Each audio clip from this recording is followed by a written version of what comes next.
कांग्रेस की सरकार में हमारे पूर्व मुख्यमंत्री माननीय गहलोत साहब ने जालोर जिले को ऐतिहासिक सौगात दी थी। ये मेडिकल कॉलेज, ये जालोर बागरा जो 4 लाइन का काम था वो, नर्सिंग कॉलेज, और जालोर के अंदर ये वीरमदेव पेनोरमा था।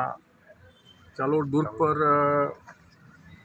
किले की सड़क थी, मैन टाउन हॉल दिए थे। मतलब काफ़ी बड़े बड़े काम जालोर ज़िले में स्वीकृत हुए थे। टेंडर भी हो गए, उनका काम भी वर्क ऑर्डर भी दे दिया गया। वर्क ऑर्डर देने के बाद में काम भी शुरू हुआ। दुर्भाग्य से सरकार बदल गई और सरकार बदलने के बाद में इन कामों को राजनीतिक द्वेषवश इस काम को रोक दिए गए। मैं समझता हूँ कि विकास के काम में राजनीति नहीं होनी चाहिए और हम ये सब चाहते हैं कि ये जल्दी से जल्दी काम शुरू होए और पूरा हो ताकि जालोर ज़िले के विकास में 4 चांद लग सके। बीजेपी ये कह रही है कि आनंद फानंद में इलेक्शन से पहले ये जो काम की इसमें खामियां रखी सरकार ने, इस वजह से ये काम नहीं हो पाया। देखिए, हम ये मांग करते हैं कि वो पहले तो खामियां बताए, और खामियां अगर है उसमें, और जिस अधिकारी ने खामियां रखी है और उसके बावजूद भी मुख्यमंत्री से उसका शिलान्यास कराया है, टेंडर हुए हैं, तकनीकी DPR बनी है, उसके बाद में भी अगर कोई खामियां रखी है तो सबसे पहले उस अधिकारी के ऊपर उनको सबसे पहले कार्रवाई करनी चाहिए, उसके बाद में ये बातें करनी चाहिए। ये सब बेवकूफ़ बनाने की बातें हैं। ये सब इनको डेवलपमेंट में कोई रुचि नहीं है इनको।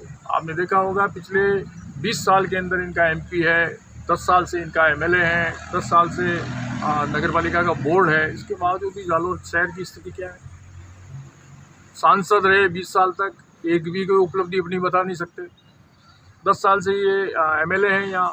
मैं समझता हूँ कि ये सब गोलमाल करने की बातें हैं और ये इस बातों में कोई तंग नहीं है। मैं समझता हूँ कि अगर इस तरह के काम जल्दी से जल्दी शुरू नहीं किए गए तो हम सब कांग्रेस के लोग यहाँ पर एक बड़ा आंदोलन शुरू करेंगे और मैं समझता हूँ कि जालोर ज़िले के लिए अच्छा भी नहीं होगा।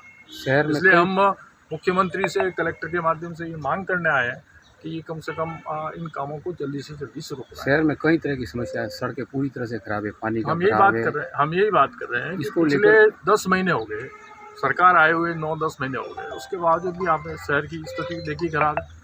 ये आरओबी के बारे में ये श्रेय लेते हैं। मैं समझता हूँ कि इनको श्रेय लेने का कोई हक नहीं है।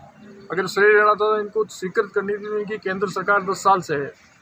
और जब राजस्थान की सरकार ने बजट के अंदर ये घोषणा की कि हम ये आरओबी को बनाएंगे, आरओबी बनाने के बाद में उसकी DPR बनी, सारी चीज़ें हुई, उसके बावजूद में ये सेंट्रल गवर्नमेंट का हिस्सा होता है, तो सेंट्रल गवर्नमेंट के हिस्से से ये होता है, तो इसमें कोई श्रेय लेने की ज़रूरत नहीं है। अगर ये उनको आरओबी बनाने का इतना ही शौक था तो ये पहले स्वीकृत कर लेते, उनका राज था तब स्वीकृत कर लेते। तो मैं समझता हूँ कि ये सब गोलमाल करने की बात है। शहर की विभिन्न समस्या को लेकर विपक्ष के नाते कांग्रेस बड़ा प्रदर्शन करने वाली थी, लेकिन आज मात्र ज्ञापन देकर खाना पूर्ति लग रही है। हम ये चेतावनी देने के लिए आए। बड़ा प्रदर्शन हम कर रहे थे, हमारा जयपुर के अंदर एक प्रदर्शन बड़ा हो गया, उस दिन हमने उसको कैंसिल कर दिया था। हम इसी की तैयारी करने के लिए कलेक्टर को चेतावनी देने आए हैं कि इसमें जल्दी से जल्दी अगर कोई काम शुरू नहीं किया गया तो हम बड़ा आंदोलन करने की तैयारी कर रहे हैं।